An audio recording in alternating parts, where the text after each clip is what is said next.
नमस्कार, घड़ी में 9 बजने वाले हैं। वक्त हो गया है आपके favourite morning prime time show 9 बज गए का। आपके साथ हूं मैं नेहा बात। हम कोरोना का संक्रमण तेजी से फैल रहा है, इसीलिए आज का ये बुलेटिन इसी खतरे पर फोकस होगा। आप एहतियात बरतें, प्रोटोकॉल का पालन करें, सुरक्षित रहें। खबरों का सिलसिला लेकिन शुरू करने से पहले हमेशा की तरह 5 तस्वीरें आपको दिखा देते हैं। दरअसल ये 5 तस्वीरें दिल्ली की हैं। दिल्ली में लॉकडाउन की आज पहली सुबह है। बाजार, मॉल सब बंद रहेंगे, लेकिन रेलवे स्टेशन के बाहर की सड़कों पर आज भी भीड़ भाड़ है। प्रवासी मजदूरों ने कल शाम से ही पलायन शुरू कर दिया है। बुलेटिन में हम इसकी बात भी करेंगे और साथ ही ये भी दिखाएंगे आपको कि कैसे मई से 18 साल से ज्यादा उम्र के लोगों को भी टीकाकरण शुरू हो जाएगा। लेकिन इस संकट के बीच लापरवाही जारी है। कोरोना संकट से जूझ रहे एमपी के धार में एक शादी में प्रोटोकॉल का उल्लंघन कर रहे लोग जमा हो गए और इसे रोकने के लिए पुलिस को एक्शन में आना पड़ा।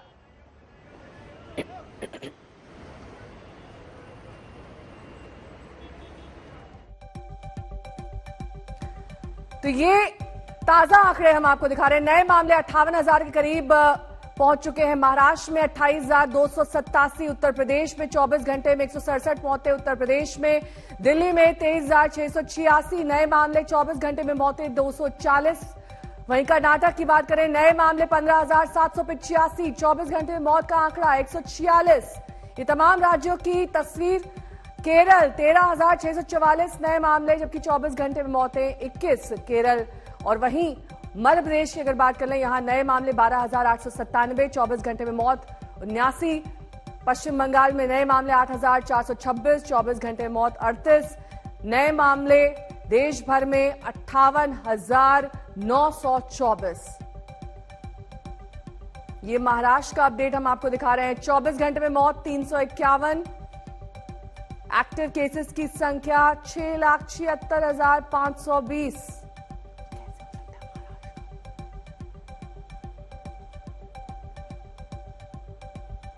दिल्ली की अगर बात कर लें तो यहां पर 23,686 नए मामले और 24 घंटे में कुल जाने गई हैं 240। तो देश भर की तस्वीर हम आपको दिखा रहे हैं, क्योंकि एक्टिव केसेस की संख्या लगातार बढ़ती जा रही है, मृत्यु दर बढ़ रहा है, लेकिन ठीक होने वाले लोगों की संख्या में भी इजाफा है। ये एक राहत की खबर है। संक्रमण दर 26.12% है। नए मामले 23,686।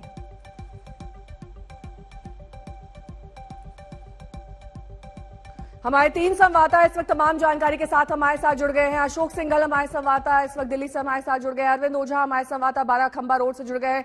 कुमार कुणाल इस वक्त हमारे साथ आनंद विहार से जुड़ गए हैं। सबसे पहले कुमार कुणाल, आपका रुख करते हुए, क्योंकि जिस जगह पर आप खड़े हैं वहां की तस्वीरें कल हमने देर शाम की देखी। अरविंद केजरीवाल की अपील के बावजूद लोग पलायन कर रहे हैं, अपने अपने राज्यों का रुख कर रहे हैं, और ऐसे में संक्रमण का खतरा लगातार बढ़ रहा है। यही सबसे परेशानी की बात है नेहा, कि किस तरीके से दिल्ली में लगभग जो संक्रमण दर है वो 30% है, और यहाँ से अगर लोग जा रहे हैं बाहर, तो बाहर भी संक्रमण का खतरा उतना ही बढ़ जाता है। हम आपको पीछे की तस्वीर कोशिश करते हैं दिखाने की। क्या शाम जैसी भीड़ तो नहीं है, लेकिन अब भी दिल्ली में कर्फ्यू लागू है, दिल्ली में लॉकडाउन लागू है, लेकिन यहाँ पर लॉकडाउन जैसे कोई भी हालात नहीं है। यहाँ पर लगातार लोग आ रहे हैं जिन्हें अपना घर जाना है, पूरा बोरिया बिस्तर सामान के साथ, और यहाँ से बसें जा रही हैं। खासतौर पर उत्तर प्रदेश से जुड़ी हुई बसें हैं, क्योंकि ये दिल्ली और उत्तर प्रदेश का बॉर्डर इलाका है, सीमा का इलाका है, और यहीं से लोग उत्तर प्रदेश का रुख कर रहे हैं। तो लगातार बसें भी निकल रही हैं, लोग भी इंतजार कर रहे हैं। शाम जैसी भीड़ नहीं है, लेकिन लॉकडाउन के बावजूद इतने लोगों का इस वक्त मौजूद होना ये बताने के लिए काफी है कि किस तरीके से लोगों का पलायन चल रहा है, और जो पिछली बार जिस तरीके का पलायन हुआ था उससे कोई सबक नहीं। आप बस जो यहाँ से निकल रही है उसकी तस्वीर देखिए, बिल्कुल खचाखच भरी हुई है अंदर तक बस, और बिल्कुल यहाँ से रेंगते हुए निकल रही है। ऐसी स्थिति में जहाँ न सोशल डिस्टेंसिंग है, न कोई और जो कोरोना से संबंधित सावधानियां हैं वो बढ़ती जा रही हैं, तो ऐसे में संक्रमण क्यों नहीं फैलेगा, इसका कोई भी जवाब नहीं है। तो ये स्थिति है, और ये स्थिति लगातार बनती है। सरकार भी जानती है। कल अरविंद केजरीवाल ने भी लोगों से विनती की थी कि आप न जाएं, छोटा लॉकडाउन है, लेकिन सबके बावजूद स्थिति बेकाबू ही है। और स्थिति जो है कल शाम से लेकर अभी तक जो हम आपको तस्वीरों के जरिए दिखा रहे हैं वो सबके सामने। लौटूंगी मैं आपके पास। अरविंद ओझा हमारे संवाददाता हमारे साथ जुड़े हुए हैं। अरविंद, आपने एलएनजेपी अस्पताल के बाहर की तस्वीर दिखाई, तमाम अस्पतालों का आप जायजा ले रहे हैं, क्या सूरत हाल है? रेमडेसिविर की कमी है, ऑक्सीजन सिलेंडर्स की कमी है, यहां तक कि ये भी कहा गया अरविंद केजरीवाल की ओर से कि बेड्स भी कम पड़ रहे हैं। अब ताजा स्थिति क्या है दिल्ली के अस्पतालों की? जी बिल्कुल, देखिए नेहा, मैं आपको बताऊं कि अरविंद केजरीवाल मुख्यमंत्री, उन्होंने खुद कहा था कि ऑक्सीजन की कमी है।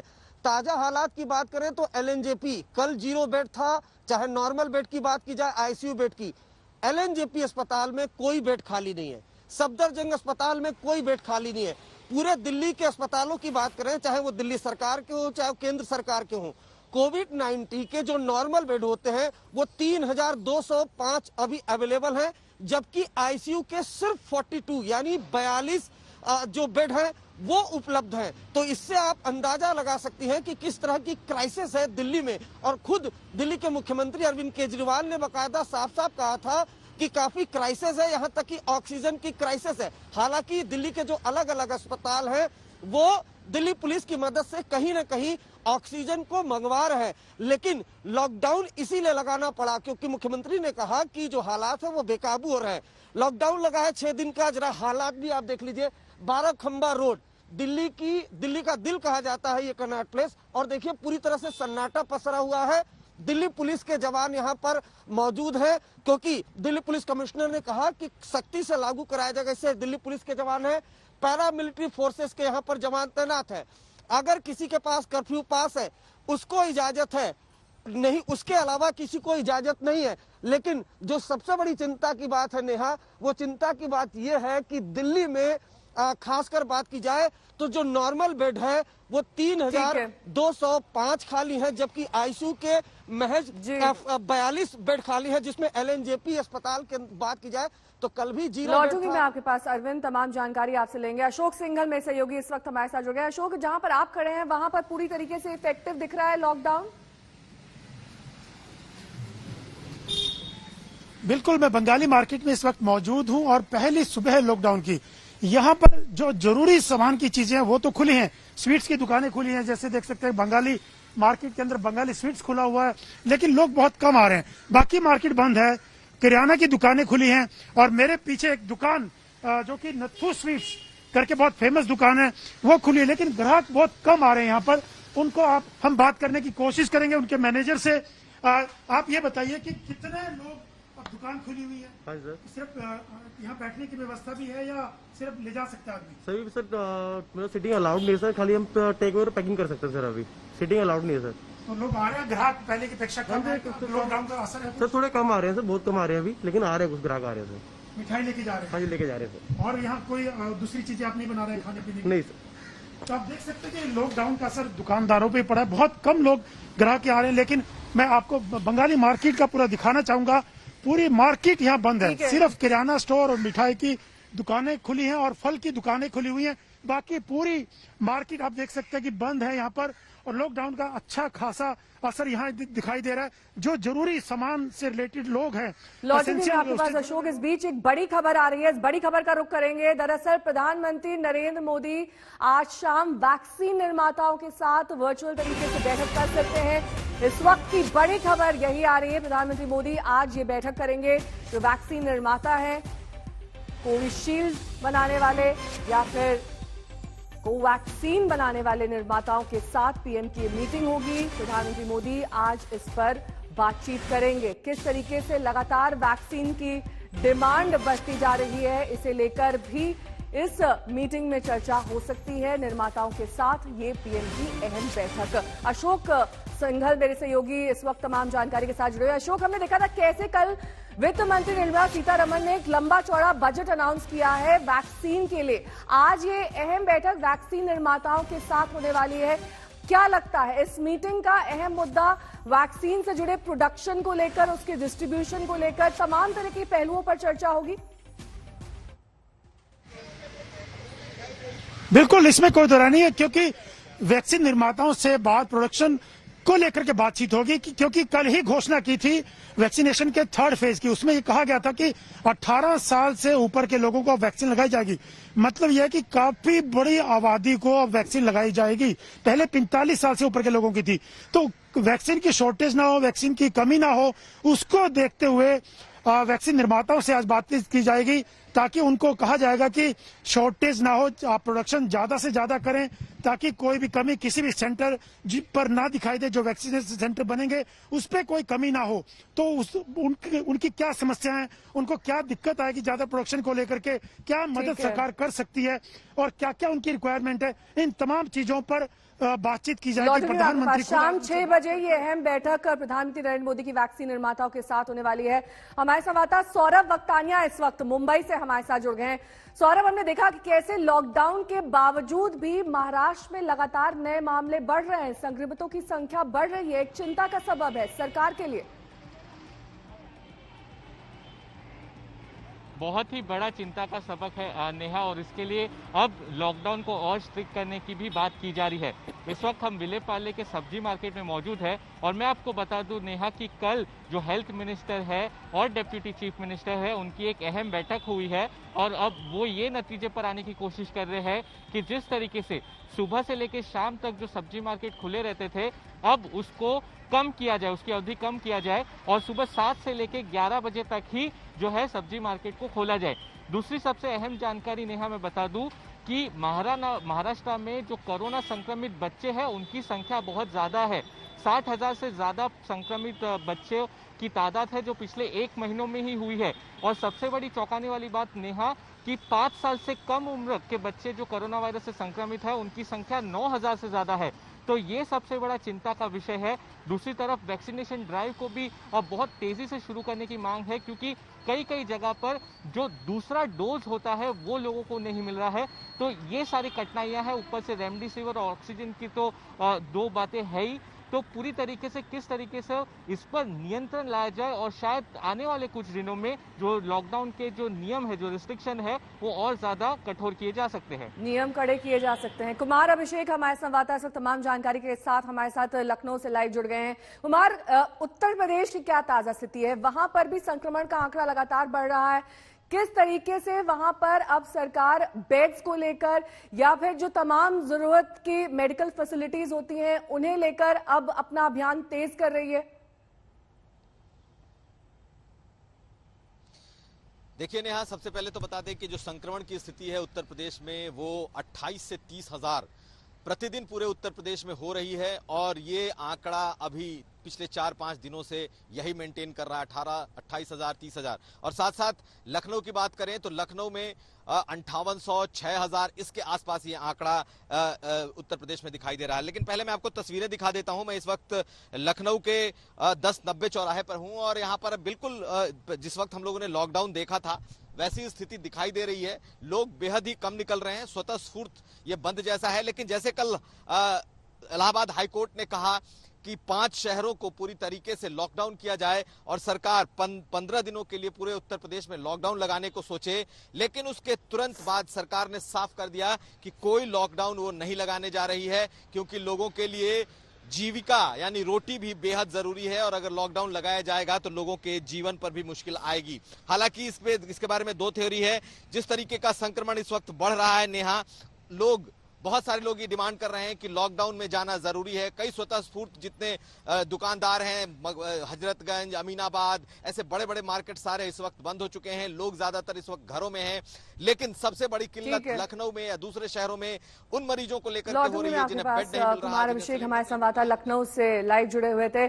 कुणाल हमारे संवाददाता इस वक्त जुड़े हुए हैं हमारे साथ। कुमार, आप एक ऐसी जगह पर खड़े हैं जहां पर लगातार लोग पलायन कर रहे हैं। कुछ लोगों से अगर आपकी बातचीत हो पाए, आखिर किस तरीके का डर है मन में? आजीविका को लेकर सब कुछ बंद हो जाएगा, लॉकडाउन एक्सटेंड हो जाएगा, क्या है इन लोगों के मन में? देखिए, हम कुछ लोगों का मन टटोलने की कोशिश करते हैं। हम करते हैं कि लोगों से बात की जाए। कहाँ जा रहे हैं आप लोग? कोशिश हम थोड़ा यहाँ से निकल करके जरा आगे बढ़ते हैं और हम लोग यहाँ पर हैं उनसे किस तरीके से क्या है, कहाँ चल दिया। घर जा रहे हैं लॉकडाउन की वजह से? हाँ जी, लॉकडाउन में बहुत सारे लोग हैं और लगातार जो बसों का रेला है वो यहाँ से दिखाई पड़ रहा है। कहाँ जा रहे हैं? बलिया जिला जा रहे हैं। क्या लॉकडाउन की वजह से? हाँ। क्या आपको लगता है कि यहाँ पर मुश्किल हो जाएगी लॉकडाउन अगर कंटिन्यू रहा? पैसा नहीं रहेगा तो खाएंगे क्या, घर ही नहीं जाएंगे। खाने की दिक्कत है, पैसा नहीं रहेगा तो क्या करेंगे। जो स्थिति है हम थोड़ा सा आपको और भी बेहतर तरीके से दिखाते हैं कि किस तरीके से बच्चे भी हैं, जो पूरा का पूरा परिवार है वो यहाँ से पलायन की तरफ जा रहा है। और यही वो तस्वीर है जहाँ से कल शाम को भी तस्वीरें आई थी, वहां पर था।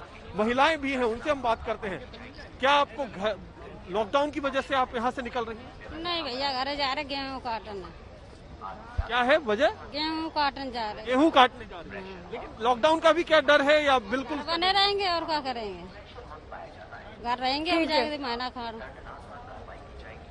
हालांकि लोग कई बार ये भी कहते हैं कि लौटूंगे आप सभी के पास, तमाम जानकारी हम लेंगे क्योंकि अलग अलग राज्यों में एक ही जैसा लगभग सूरत हाल है। यहाँ पर लगातार संक्रमण की दर बढ़ती जा रही है, लोगों के मन में डर और दहशत है और यही वजह है कि बड़ी संख्या में लोग पलायन कर रहे हैं जिन जगहों पर लॉकडाउन लग गया है। मुसीबत के इस दौर में जो सबसे बड़ी रेस चल रही है वो अस्पतालों में एक्स्ट्रा बेड बनाने और नए मरीजों के भर्ती होने के बीच की। जितनी तेजी से नए बेड देने की कोशिश हो रही है उससे ज्यादा तेजी से मरीज बढ़ रहे हैं। आपको देश के अलग अलग हिस्सों से आई एक्सक्लूसिव ग्राउंड रिपोर्ट दिखाते हैं।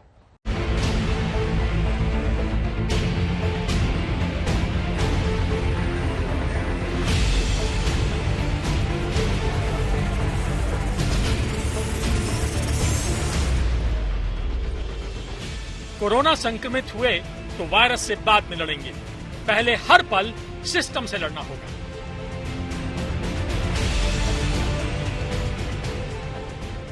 अस्पताल में बेड के लिए भटकना होगा, ऑक्सीजन के लिए कदम कदम पर हाँफना होगा। अस्पताल में भर्ती के लिए दिल्ली में एक बुजुर्ग 5 घंटे तक सड़क पर भटकते रहे, एक अस्पताल से दूसरे अस्पताल, लेकिन बेड नहीं मिला। 4 बजे से घूम रहे, कोई हॉस्पिटल वाले हमें इतना बेवकूफ बना रहे हैं, इधर से उधर लेके घूम रहे हैं और हमारी रूम दे देते हैं, हमें कागज का फॉर्म दे रहे हैं, लेकिन उसके बाद अंदर ही नहीं घुसेड़ रहे हम लोगों को। 5.5 घंटे से अलग अलग अस्पतालों में घूम रहे हैं। एम्बुलेंस में ऑक्सीजन खत्म है, प्राइवेट गाड़ी में ऑक्सीजन लेकर के इन्हें अपने पेशेंट को लेकर के जाना पड़ रहा है। लखनऊ में न तो प्राइवेट लैब में टेस्ट हो रहा है, न ही बेड आसानी से मिलना संभव है। लोग घरों में आइसोलेशन में हैं। ऐसे कई लोग हैं जिन्हें अस्पताल की तुरंत जरूरत है, लेकिन फिर भी उन्हें बेड नहीं मिल रहा। मेरी वाइफ आरती श्रीवास्तव जो कि फुल टाइम प्रेग्नेंट हैं, अब लास्ट टाइम पे डिलीवरी टाइम पे उनकी रिपोर्ट पॉजिटिव आ गई। अब हम लोग इतने परेशान कि कोई किसी ने भी लेने से मना कर दिया। बदहवास और अंदर से टूटे हुए लोग जब कैमरा देखते हैं तो पिघल जाते हैं। गुजरात के भुज में ये महिला कैमरा देखते ही रोने लगी। घंटों लाइन में लगने पर भी रेमडेसिविर की डोज कभी पूरी नहीं मिलती। रोज 4-6-8 घंटे खड़े रहते डेली। 3 दिन से आज खड़े हैं हम लोग। 3 दिन से नहीं, बस 2 की जगह 1 मिलेगी, 1 की जगह बोलेंगे खत्म हो गया स्टॉक। पटना के रूबन मेमोरियल अस्पताल के बाहर नोटिस चिपका दिया गया है, न बेड उपलब्ध है न वेंटिलेटर। इस वक्त हम राजधानी पटना के एक बड़े निजी अस्पताल रूबन मेमोरियल अस्पताल के बाहर खड़े हैं, जहां पर आप देख सकते हैं इस तरीके के जो नोटिस है यहाँ चस्पा कर दिया गया है। बेड नहीं है, वेंटिलेटर नहीं है। कोरोना की दूसरी लहर में मरीज बेड की कमी, ऑक्सीजन की कमी और दवाई की कमी का सामना कर रहे हैं। हालात का अंदाजा इसी से लगाइए कि राजधानी दिल्ली में डीआरडीओ ने कोविड-19 मरीजों के इलाज के लिए नई क्षमता के साथ अस्पताल को दोबारा खोला था और वो देखते ही देखते भर गया। अस्पताल की क्षमता 250 बिस्तरों की थी। कोरोना की दूसरी लहर आई, तैयारियां उस हिसाब से नहीं थी, लेकिन पिछले साल कई चीजें ऐसी यहां पर उपलब्ध थी जहां पर 1000 या 10,000 बेड्स की फैसिलिटी उपलब्ध थी। डीआरडीओ ने केवल 1 हफ्ते के अंदर ये व्यवस्था खड़ी कर दी है। आगे का निर्माण भी यहां पर जारी है। शुरुआती जिन मरीजों को भर्ती किया जा रहा है वो मरीज वो हैं जो बहुत ज्यादा पीड़ित हैं, जिन्हें संक्रमण कुछ ऐसा है कि उन्हें वेंटिलेटर बेड्स की आवश्यकता है। आज पहला दिन है जब यहां पर मरीजों को एडमिट किया जा रहा है और पहले ही दिन मरीजों की भीड़ लग गई है। बेड होने की खबर जंगल में आग की तरह फैली। दिल्ली में कई अस्पतालों ने मरीजों को रेफर किया। देखते ही देखते अस्पताल के बाहर एम्बुलेंस की कतार लग गई। जो खुशकिस्मत थे वो भर्ती हो गए, लेकिन कई ऐसे भी थे जो खड़े ही रह गए। क्या भर्ती हो पा रहे हैं, जगह मिल पा रही है? मैम कहीं पे यही कंडीशन आ रही है, हर गवर्नमेंट हॉस्पिटल से रेफर किया जाता है पेशेंट को और आने के बाद बेड फुल बताते हैं। इसमें हम लोगों की क्या गलती है? यहाँ भी बेड फुल हो गया है। वही तो बोल रहे हैं, बेड फुल के लिए इतनी बड़ी संख्या में लोग यहाँ पर संक्रमित होते जा रहे हैं, एक के बाद एक। आप देखिए कि यहाँ पर डीआरडीओ के साथ पुलिस, सबकी व्यवस्था यहाँ पर की गई है, लेकिन एम्बुलेंस की इस पूरी लंबी कतार को देखिए। आप देखिए एक के पीछे एक किस तरीके से सारे एम्बुलेंसेज अभी भी लगे हुए हैं। पूरा सड़क जो है, पूरी सड़क आगे तक जाम है, लेकिन यहाँ पर अब व्यवस्था बनाने की कोशिशें भी नाकाम हो रही हैं। हालांकि एक बहुत बड़ी लाइफलाइन के तौर पर जरूर ये सामने आया है। बहुत सारे मरीज सैकड़ों की संख्या में यहाँ पर एडमिट तो किए गए हैं, लेकिन संक्रमण इतना ज्यादा है और इतनी तेजी से फैल रहा है कि वो भी पर्याप्त नहीं हो रहा है। डीआरडीओ के इस अस्पताल में अगले 4 दिनों में 250 बेड और बढ़ाए जाएंगे। सभी बिस्तरों के साथ ऑक्सीजन सिलेंडर होगा, वेंटिलेटर की भी सुविधाएं होंगी। इस तरह यहाँ कुल 500 बेड हो जाएंगे। इस फैसिलिटी में टोटल 500 बेड्स हैं, सारे ही आईसीयू बेड्स हैं, सबके साथ वेंटिलेटर फिटेड है। इसके 250 बेड्स ऑलरेडी आज चालू हो गए हैं और बाकी के 250 बेड्स थर्सडे को चालू हो जाएंगे। कितना समय लगा इसको सेटअप करने में? इसको सेटअप करने में टोटल 6 डेज हमने 6 डेज में फैसिलिटी सेटअप कर दी। 7th day everything was checked by the doctors. Doctors are from Armed Forces Medical Services, and today is the 8th day. Patients are being taken. As you have seen, it is already a large number of admissions have been done. Central Delhi के एक सरकारी school को भी अस्पताल में बदला गया है। हालांकि ये आइसोलेशन सेंटर ज्यादा है, फिर भी हर बेड के साथ ऑक्सीजन सिलेंडर जरूर लगाया गया है। 24 घंटे 6 डॉक्टर्स की एक टीम यहां पर तैनात रहेगी और इसके अलावा जो नजदीकी अस्पताल यहां पर है वो है लोकनायक जयप्रकाश अस्पताल। तो इस तरह के जो सरकारी स्कूलों में अस्पताल बनाने के फैसले लिए गए हैं उनको किसी न किसी अस्पताल के साथ जोड़ा भी गया है। दिल्ली के कॉमनवेल्थ हॉस्टल को भी ऐसे ही आइसोलेशन सेंटर में बदला गया है। हम मान के चलें कि कितने यहाँ पे जो बेड लगाए गए हैं वो सारे हॉस्पिटल के बराबर ही हैं? सारे हॉस्पिटल के बेड के बराबर है, लेकिन माइल्ड केसेस के लिए मैं नहीं कह सकता कि यहाँ पे सीवियर पेशेंट का हम इलाज कर सकते हैं, क्योंकि उनको कई बार इंटुबेशन या वेंटिलेटर की जरूरत पड़ती है। कोरोना की त्रासदी इतनी बड़ी है कि हर कोशिश बौनी साबित हो रही है। दिवंगत कवि कुंवर नारायण की पंक्तियां हैं, कोई दुख मनुष्य के साहस से बड़ा नहीं, हारा वही जो लड़ा नहीं। भारत कोशिश नहीं छोड़ेगा, एक एक सांस के लिए लड़ेगा।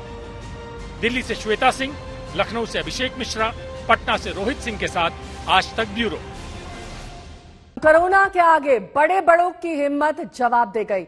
हौसलों ने घुटने टेक दिए। अपनों को खोकर पत्थर दिल इंसान भी गमजदा हो गया, लेकिन इस माहौल में भी वो लोग चट्टान की तरह खड़े हैं जो हमारे और आपके मददगार साबित हुए हैं। इन्होंने साबित कर दिया कि एक हाथ बढ़ेगा तो सैकड़ों हाथों को सांस और आस मिलेगी। सबसे पहले वडोदरा के 2 डॉक्टर्स की कहानी, जिन्होंने अपनी मां को खो दिया लेकिन फौरन मरीजों के बीच आ डटे।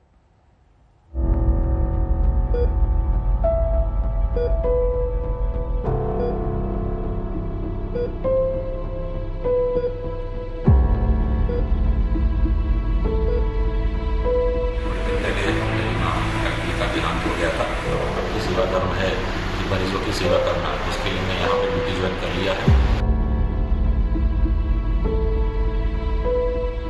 जिंदगी बचाने का ऐसा जज्बा तभी आ सकता है जब किसी शख्स के भीतर मानवीय संवेदनाएं हिलोरे मारे। ऐसे वक्त में जब पूरा सूबा तड़प रहा है, महामारी से शहर की गलियां गर्दिश में हैं, लोग चीख रहे हैं, पुकार रहे हैं, आफत मची पड़ी है, तो डॉक्टर अपने फर्ज से मुंह कैसे मोड़ सकता है? थोड़े दिन पहले मेरी माँ का देहांत हो गया था। डॉक्टर की सेवा धर्म है कि मरीजों की सेवा करना, उसके लिए मैं यहाँ पे ड्यूटी ज्वाइन कर लिया है। कोरोना की मार से तड़प रहे गुजरात में दर्द की तमाम कहानियां हैं। मगर उन कहानियों के बीच एक कहानी है इन दो डॉक्टरों की, डॉक्टर शिल्पा और डॉक्टर राहुल परमार। दोनों डॉक्टर वडोदरा के सयाजी अस्पताल में तैनात हैं। डॉक्टर राहुल का परिवार गांधीनगर में रहता है। डॉक्टर राहुल को खबर मिली कि ऐसे बुरे समय में उनकी मां उन्हें छोड़कर सदा के लिए चली गई हैं। एक तो कोरोना मरीजों के बीच अपने फर्ज को अंजाम देते राहुल, उस पर मां के निधन की खबर ने मानो सीने में सुराख कर दिया। जैसे तैसे राहुल ने खुद को संभाला, अस्पताल से गांधीनगर अपनी मां के अंतिम संस्कार के लिए पहुंचे। मां का अंतिम संस्कार किया और फौरन वापस वडोदरा लौट आए, इस भरोसे के साथ कि जैसे खुद की मां उन्हें छोड़ गई, वैसे किसी बेटे की मां का उससे साथ न छूटे। डॉक्टर राहुल फिर से लग गए मरीजों की सेवा में। थोड़े दिन पहले मेरी मां का देहांत हो गया था, तो वहाँ पे भी मैं कंटिन्यूसली यहाँ का जो काम देखते हुए वो भी काम कर रहा था। तो मेरे फैमिली ने मुझे पूरा सपोर्ट दिया है कि अपनी माता जी के देहांत के बाद अभी अपना जो सबसे इम्पोर्टेंट सेवा, डॉक्टर की सेवा धर्म है कि मरीजों की सेवा करना, उसके लिए मैं यहाँ पे ड्यूटी ज्वाइन कर लिया है। वहाँ पे फैमिली जो भी रिचुअल्स है वहाँ पे मेरे भाई और पेरेंट्स कर रहे हैं और मैं यहाँ पे लोगों की सेवा कर रहा हूँ। डॉक्टर राहुल जानते हैं कि महामारी की इस मुसीबत भरे दौर में अस्पताल में डॉक्टरों की कितनी जरूरत है और उनके मन का भाव भी यही है कि वो मरीजों के इलाज में लगे रहें। और पूरी टीम ने मुझे बहुत अच्छा सपोर्ट किया है और मैं कंटिन्यूसली ऐसे ही लोगों की सेवा कर रहा हूँ। कुछ ऐसी ही कहानी इसी अस्पताल की डॉक्टर शिल्पा पटेल की भी है। शिल्पा पटेल को जब जानकारी मिली कि उनकी मां अब दुनिया में नहीं है, तो मानो पैर के नीचे से किसी ने जमीन खींच ली। मन में अथाह दर्द का समंदर उमड़ आया, ऐसा दर्द जो किसी से कहा भी ना जाए और सहा भी ना जाए। मगर फिर भी डॉक्टर शिल्पी ने खुद को संभाला। वो अपनी मां को अंतिम विदाई देने पहुंची और 6 घंटे बाद वापस अपने कर्तव्य पथ पर डट गईं। यही वजह है कि अस्पताल में तैनात अधिकारी अब इन दोनों डॉक्टरों को सच्चा कोरोना वॉरियर बता रहे हैं। जो हमारे दोनों डॉक्टर हैं, डॉक्टर राहुल परमार और doctor Shilpa Patel, SSG hospital के कोरोना वॉरियर के, वो 1 साल से दोनों काम कर रहे हैं अलग अलग विभाग में। डॉक्टर राहुल और डॉक्टर शिल्पा ने अपने निजी दुख के समय में भी मरीजों को लेकर अपना कर्तव्य नहीं छोड़ा और इसका जज्बा अब उन्हें प्रेरणा दे रहा है। तो दोनों डॉक्टर के जो माता जी के अभी कुछ दिन पहले देहांत हो चुके हैं, तो वो दोनों डॉक्टर ने स्पीड में जाकर दोनों उनके माता के जो रिचुअल प्रोसेस को कंप्लीट करके आकर सडनली यहाँ काम करने में लग गए। उनका डेडिकेशन जो है हमारे कोरोना की हॉस्पिटल के प्रति वो बहुत ही सराहनीय है। देश भर के डॉक्टर कोरोना के चलते बिगड़ते हालात को काबू करने में दिन रात एक किए हुए हैं। महामारी के काल में ऐसी कहानियां पूरे समाज के लिए सच्ची प्रेरणा है। ये कहानियां उम्मीद जगाती हैं कि इंसानियत अभी भी बची हुई है, मानवता ही जिंदगी को बचाएगी भी, बनाएगी भी। अहमदाबाद से गोपी घांघर के साथ दीपक पाठक, वडोदरा, आज तक। वहीं गुजरात के शहर शहर कोरोना के कहर से ये करा रहे हैं। घर के घर वायरस की चपेट में आकर मौत और मातम के बीच तड़प रहे हैं। शहर में टेंट लगाने का कारोबार करने वालों ने मदद का हाथ बढ़ाया और लोगों की सहायता से 40 बेड का आइसोलेशन सेंटर खड़ा कर दिया। आदमी चाहे तो तकदीर बदल सकता है, आदमी चाहे तो तकदीर बदल सकता है, पूरी दुनिया की वो तस्वीर बदल सकता है। आदमी सोच तो ले उसका इरादा क्या है। आदमी सोच तो ले उसका इरादा क्या है, सब कर सकता है वो। महामारी के ऐसे मुश्किल दौर में सूरत में शादी समारोह में टेंट लगाने वालों ने जो किया वो सरकारों को देखना चाहिए, नीति नियंताओं को देखना चाहिए, हर उस व्यवस्था को देखना चाहिए कि अगर इरादा कुछ कर गुजरने का हो तो कुछ भी मुश्किल नहीं है। ये सूरत का वराछा इलाका है। सूरत गुजरात के सबसे ज्यादा कोरोना प्रभावित शहरों में से एक है। यहाँ वराछा में जब कोविड मरीजों की संख्या लगातार बढ़ने लगी और मरीजों के लिए अस्पताल बेड और दवाइयों का अकाल पड़ने लगा तो ये लोग सामने आए। ये आप मेरे पीछे एक कम्युनिटी सेंटर देख रहे हैं, दरअसल ये स्कूल है और इस स्कूल को यहाँ के जो वो लोग हैं जो शादियों में आपको टेंट मुहैया कराते हैं और समाज के दूसरे तबकों ने मिलकर आइसोलेशन सेंटर खोल दिया है। दरअसल जो सुदूर इलाका है सूरत का, ये 40 बेड का आइसोलेशन सेंटर एक स्कूल में बना दिया गया, प्राइवेट स्कूल के भीतर 40 बेड, जिसमें 20 बेड पूरी तरह से ऑक्सीजन से लैस हैं। ये शादी समारोह में टेंट लगाने वाले लोग हैं। इन्होंने अपने इलाके के लोगों की जान बचाने के लिए जन भागीदारी अभियान शुरू किया। जन भागीदारी अभियान के तहत इन लोगों ने एक निजी स्कूल में कोविड सेंटर बनाया। यहाँ इन्होंने 40 बेड का आइसोलेशन सेंटर बना दिया। जैसे सिटी में मारामारी देखा तो हम लोग ने सोचा कि अपना मंडप एसोसिएशन कुछ करे, मतलब मंडप टेंट मंडप एसोसिएशन कुछ करे। तो हम लोग ने ऐसे स्कूल से बात किया तो वो उसका ग्राउंड दिया और एकता ग्रुप है एक, उसको बोला तो उसने फाइनेंस से थोड़ा सपोर्ट कर दिया। इसकी वजह से हमारे मंडप एसोसिएशन के सभी सभ्यों ने मिलके ये आइडिया किया और ऑक्सीजन बोतल सब बिकट के लिया, फिर यहाँ चालू करा। आइसोलेशन सेंटर में ऑक्सीजन की सुविधा जन भागीदारी से की गई। इतना ही नहीं, आइसोलेशन सेंटर में ही जन भागीदारी से ही 4 डॉक्टर और 20 लोगों को सेवा करने के लिए मौजूद किया गया। हमारे यहाँ 8 डॉक्टर की सेवा चालू है, 2 डॉक्टर परमानेंट यहाँ ही रहेगा 24 घंटा और दूसरे जो MD 4 डॉक्टर है वो यहाँ 2-2 घंटे पे राउंड मारेंगे। ये आइसोलेशन सेंटर मरीजों के लिए फ्री है। यहाँ दवा, ऑक्सीजन और मरीजों के लिए मुफ्त में खाने पीने की व्यवस्था है। बताया जा रहा है कि शादी में टेंट लगाने वालों के एसोसिएशन ने ये आइसोलेशन सेंटर 15 लाख रुपए खर्च करके बनाया है। इसके संचालन में 4 लाख रुपए की लागत आएगी। मगर कहते हैं ना कि समय भी वीरों का साथ देता है। इन लोगों ने जब देख लिया कि सरकारें पस्त पड़ गई हैं, तो इन्होंने ठान लिया कि सरकार के भरोसे बैठने से बेहतर है कि अपनों की जान बचाने के लिए खुद सामने आया जाए। लिहाजा ये सामने आए। अब सूरत के इस इलाके में कोविड मरीजों को प्राणदान देने की कोशिशें हो रही हैं। ये कोशिशें रंग ला रही हैं और मिसाल बन रही हैं। ऐसे ही लोगों की वजह से भरोसा पैदा होता है कि एक दिन हारेगा कोरोना और जीतेगा देश, क्योंकि बहादुरों ने ठाना है कि कोरोना को हर हाल में जड़ से हराना है। आशुतोष मिश्रा, सूरत, आज तक। कोरोना के पहले अटैक के बीच हर वो प्रवासी मजदूर सोनू सूद को नहीं भूल सकेगा जो उनकी मदद के लिए से बचा और घर लौट सका। कोरोना का ताजा हमला हुआ तो लखनऊ के 2 मददगारों ने खुद को नेकी के मिशन में झोंक दिया। लोगों की मदद में दिन रात भूल बैठे। अब लोग इन दोनों का, लखनऊ का सोनू सूद, उन्हें बुलाने लगे। कोरोना महामारी की मार से यूपी की राजधानी लखनऊ भी अछूती नहीं है, लेकिन संकट के इस दौर में लखनऊ में भी कुछ लोग मददगार बनकर आगे आए हैं। कोरोना के चलते सबसे ज्यादा दिक्कत मरीजों के इलाज और ऑक्सीजन सिलेंडर को लेकर हो रही है और ऐसे समय में लखनऊ के मुकेश बहादुर सिंह लोगों की मदद के लिए अस्पतालों और घरों तक ऑक्सीजन सिलेंडर पहुंचा रहे हैं, और वो भी बिना कोई पैसे लिए। कोरोना महामारी की दूसरी लहर शुरू होने के बाद से मुकेश बहादुर सिंह सैकड़ों लोगों तक सिलेंडर पहुंचा चुके हैं। वो खुद बताते हैं कि आखिर उन्होंने ये काम कैसे किया। सबसे बड़ी बात यह है कि हमेशा मशीनरी काम करती है, हमेशा गवर्नमेंट मशीनरी काम करती है। हम लोगों की भूमिका कैटलिस्ट के तौर पर उनको सपोर्ट करती है। मुकेश बहादुर के इस काम से सबसे ज्यादा मदद पत्रकारों और उनके परिवार वालों को मिली है। विजय बहादुर बताते हैं कि एक पत्रकार के परिवार की जरूरत से ही उन्हें ऐसी पहल की प्रेरणा मिली।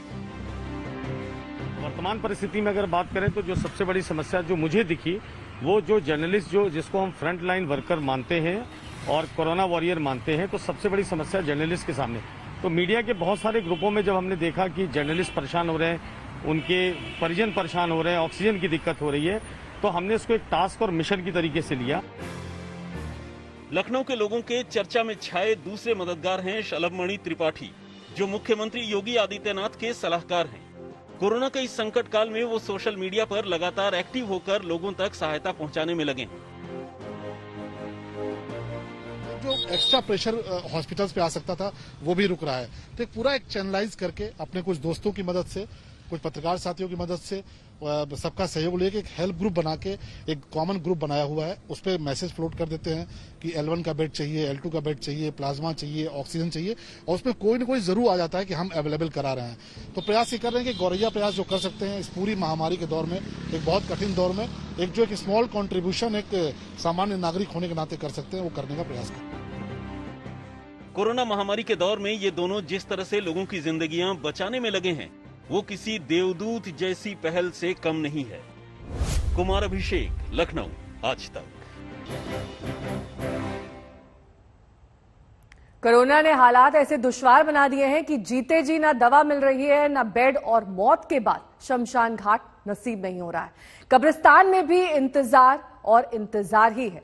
तेलंगाना में यही सब देखकर छोटी उम्र की एक लड़की बड़े काम में कूद पड़ी है। 16 साल की देवीश्री नायक एनजीओ से जुड़ी हैं और अंतिम संस्कार के जरिए दुनिया से इज्जत के साथ आखिरी विदाई का फर्ज निभा रही है।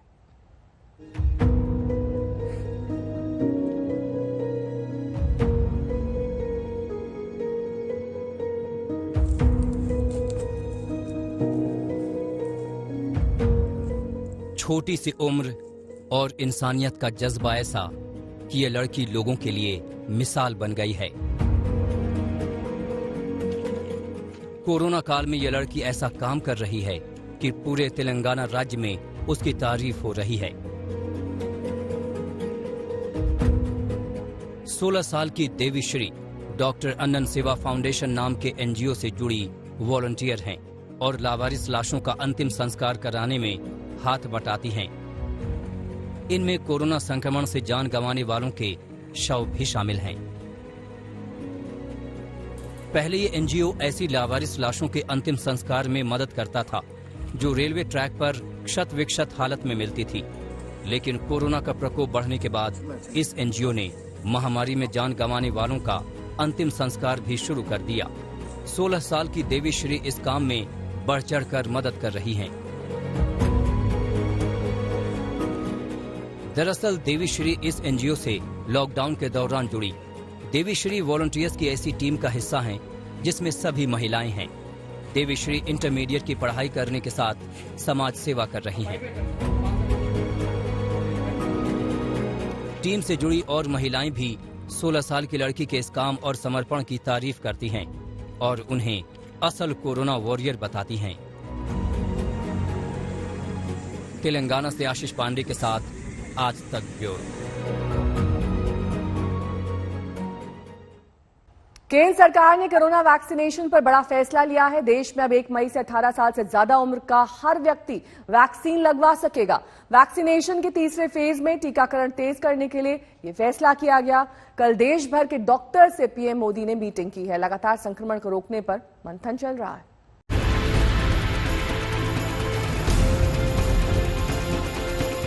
वो कहते हैं ना कि एक और धक्का, एक चोट और फिर जीत की गारंटी पक्की।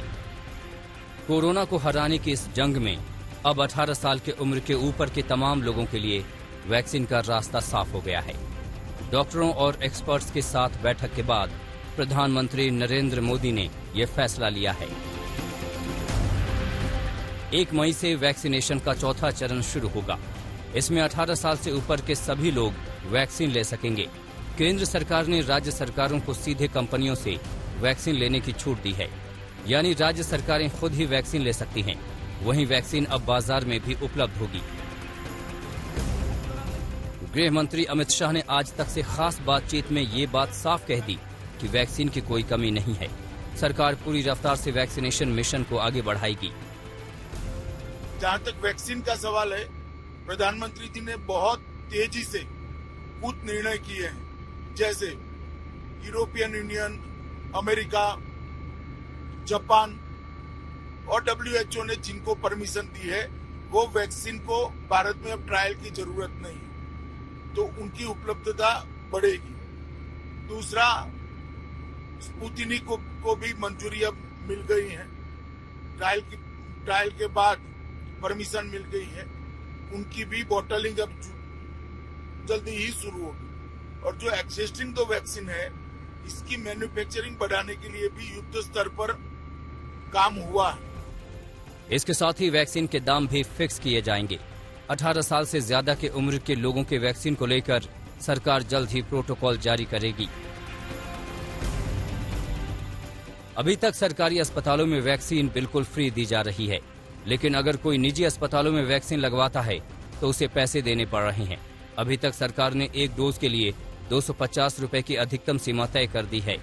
इसमें 100 रुपए वैक्सीन में इस्तेमाल होने वाले सिरिंज और दूसरे खर्चों के लिए, जबकि 150 रुपए वैक्सीन के लिए, यानी निजी अस्पतालों में एक डोज के लिए 250 रुपए से ज्यादा नहीं लिए जा सकते।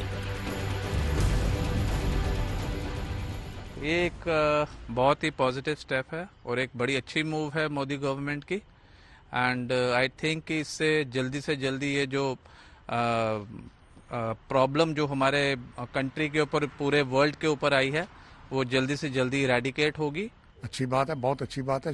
इससे काफी फर्क पड़ेगा कि ये नया जो स्ट्रेन है ये सिर्फ ज्यादातर जवानों को ही हो रहा है, बहुत ऐसा ही बोल रहे हैं, इसलिए उनके लिए तो बहुत जरूरी है ये। पिछले 94 दिनों में भारत में 16 करोड़ से ज्यादा लोगों को कोरोना वैक्सीन की डोज दी जा चुकी है। इससे पहले 1 अप्रैल को कोरोना वैक्सीनेशन का तीसरा चरण शुरू हुआ था, जिसमें 45 साल से ज्यादा उम्र के लोगों का टीकाकरण हुआ। 1 मार्च को कोरोना वैक्सीनेशन का दूसरा चरण शुरू हुआ। इसमें 60 साल से ज्यादा उम्र के लोगों के साथ पहले से गंभीर बीमारी से ग्रस्त 45 साल से ज्यादा उम्र के लोगों को वैक्सीन दी गई थी। 16 जनवरी को देश में वैक्सीन प्रोग्राम लॉन्च किया गया था, जिसमें हेल्थ वर्कर्स और फ्रंटलाइन वर्कर्स को वैक्सीन दी गई थी। हेल्थ केयर वर्कर्स को लगभग 91 लाख को फर्स्ट डोज और